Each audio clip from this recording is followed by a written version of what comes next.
பிரம்ம சாஸ்தா முருகன் என்பது முருகனின் ஒரு அரிய வடிவமாகும். இதில் அவர் படைப்பாளரான பிரம்மாவின் பாத்திரத்தில் சித்தரிக்கப்படுகிறார். புராணங்களின்படி படைப்பின் கடவுளும் இந்து மும்மூர்த்திகளில் முதன்மையானவருமான பிரம்மா ஒரு காலத்தில் தனது அறிவின் மீது பெருமை கொண்டிருந்தார். எனவே சுப்பிரமணியர் அவரை சோதிக்க முடிவு செய்தார்.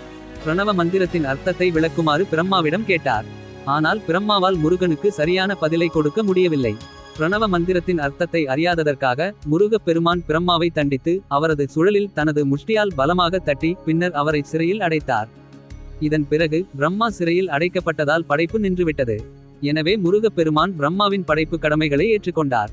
மேலும் இந்த கட்டத்தில் வள்ளி முருகனின் கிரியா சக்தியாக இருந்ததால் அவரது துணைவியாக பொறுப்பேற்றார். இதனால் படைப்பு செயல்முறைக்கு அவருக்கு அதிகாரம் அளித்தார் என்பது இங்கே கவனிக்கத்தக்கது. இந்த வடிவம் முருகன் பிரம்மாவின் பண்புகளான அக்ஷரமாலை, ஜெபமாலை மற்றும் கமண்டலு தண்ணீர் பானை ஆகியவற்றை ஏந்தியபடி ஒரு கையால் அபய முத்திரையையும் அச்சமின்மை சைகை மற்றொரு கையால் வரத முத்திரையையும் வரம் தரும் சைகை காட்டுவதாக அமைந்துள்ளது. பிரம்ம சாஸ்தா வடிவத்தில் உள்ள இந்த முருகனை வழிபடுவதன் மூலம் பக்தர்கள் அறிவையும் ஞானத்தையும் பெறலாம்.